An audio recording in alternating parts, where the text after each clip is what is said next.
बहुत समय पहले की बात है। एक गांव में मनोहर नाम का एक जुलाहा रहता था। उसकी कपड़े सिलने वाली मशीन के ज्यादातर उपकरण लकड़ी से बने हुए थे। एक दिन बहुत ज्यादा बारिश होती है, जिस कारण बारिश का पानी उसके घर में भर जाता है। घर में बारिश का पानी भर जाने के कारण उसकी मशीन भी पूरी तरह खराब हो जाती है, जिसकी वजह से मनोहर बहुत परेशान होता है। वो दुखी होकर सोचने लगता है कि अगर जल्द ही उसने अपनी इस मशीन को ठीक नहीं किया तो वो कपड़े सिलने का काम नहीं कर पाएगा और उसका परिवार भूखा रहेगा। ये सोचकर मनोहर जंगल जाने का फैसला कर लेता है, ताकि वो अपनी मशीन को ठीक करने के लिए अच्छी लकड़ी काट कर ला सके। इस विचार के साथ वो जंगल की ओर चल देता है। पूरा दिन चलता रहता है, लेकिन उसे अपनी मशीन के लिए अच्छी लकड़ी वाला कोई पेड़ नजर नहीं आता। फिर भी वो हार नहीं मानता और अच्छे पेड़ की तलाश में आगे बढ़ता है। काफी देर चलने के बाद अचानक उसकी नजर एक पेड़ पर पड़ती है। वो काफी ऊंचा, मोटा और हरा भरा होता है। उस पेड़ को देखकर वो बेहद खुश हो जाता है और कहता है, हाँ, ये पेड़ काफी अच्छा है, इसकी लकड़ी से मैं अपनी मशीन को फिर से ठीक कर सकता हूँ। इस विचार के साथ वो कुल्हाड़ी उठाकर जैसे ही पेड़ के तने पर मारने के लिए अपना हाथ उठाता है, तभी पेड़ की डाल पर एक देवता प्रकट हो जाते हैं। देवता मनोहर से कहते हैं, मैं इस पेड़ पर रहता हूँ और आराम करता हूँ, इसलिए तुम्हारा इस पेड़ को काटना उचित नहीं है। वैसे भी किसी भी हरे पेड़ को काटना ठीक नहीं। देवता की बात सुनकर मनोहर क्षमा मांगते हुए कहता है, हे देव, मैं मजबूर हूँ, मुझे इस पेड़ को काटना पड़ेगा। इस पेड़ की लकड़ी मेरी मशीन के लिए उत्तम है। बहुत ढूंढने के बाद मुझे ये पेड़ मिला है। अगर मैं इस पेड़ को नहीं काटूंगा तो मेरी मशीन खराब रह जाएगी, मैं कपड़े सिलने का काम नहीं कर पाऊंगा और इस वजह से मेरा पूरा परिवार भूखा मर जाएगा। उसकी ये बात सुनकर देवता कहते हैं, मैं तुम्हारे जवाब से खुश हूं। तुम इस पेड़ को न काटो, इसके बदले तुम्हें जो वरदान चाहिए वो मांग सकते हो। मैं तुम्हारी इच्छा जरूर पूरी करूंगा। देवता से वरदान की बात सुनकर मनोहर कुछ देर विचार करके कहता है, हे देव, मैं वर के लिए अपने मित्र और पत्नी से राय लेना चाहता हूँ, इसलिए आप मुझे एक दिन का समय दीजिए। उसके आग्रह को देवता मान लेते हैं और उसे एक दिन विचार करने का समय दे देते हैं। एक दिन का समय लेकर मनोहर अपने घर की ओर चल देता है। रास्ते में उसे उसका मित्र नाई मिलता है। नाई से मिलकर मनोहर उसे देवता के वरदान की बात बताता है। नाई कहता है, तुम देवता से वरदान में एक राज्य मांग लो।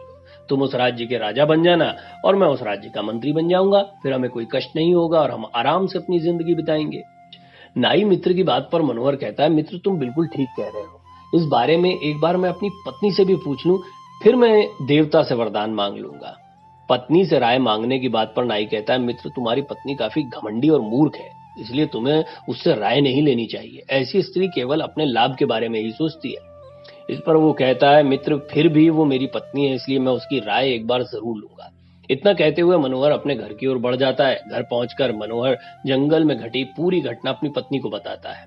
देवता से वरदान मिलने की बात सुनकर उसकी पत्नी कहती है, राज्य मांगकर कोई लाभ नहीं। राजा की कई जिम्मेदारियां होती हैं, वो कभी सुख से अपना जीवन नहीं बिता पाता। राजा राम और नल भी राज्य होते हुए जिंदगी भर दुखी जिए।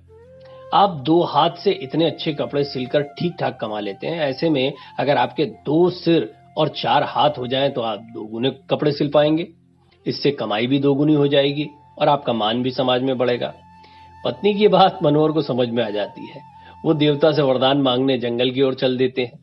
वो देवता से वरदान मांगने के लिए जंगल चला जाता है। जंगल पहुंचकर वो देवता से मिलता है। देवता मनोहर को देखकर कहते हैं, मांगो, क्या वर मांगना है। वो कहता है, हे देव, आप मुझे दो सिर और चार हाथ दे दीजिए। उसकी बात सुनकर देवता पूछते हैं कि तुम दो सिर और चार हाथ का करोगे क्या। तब मनोहर बताता है कि दो सिर और चार हाथ होने पर वो दोगुना कपड़ा सिल पाएगा, जिससे उसकी कमाई पहले से ज्यादा हो जाएगी। मनोहर की ये बात सुनकर देवता मुस्कुराते हैं और उसको वरदान दे देते हैं। देवता का वरदान पाकर मनोहर को दो सिर और चार हाथ हो जाते हैं।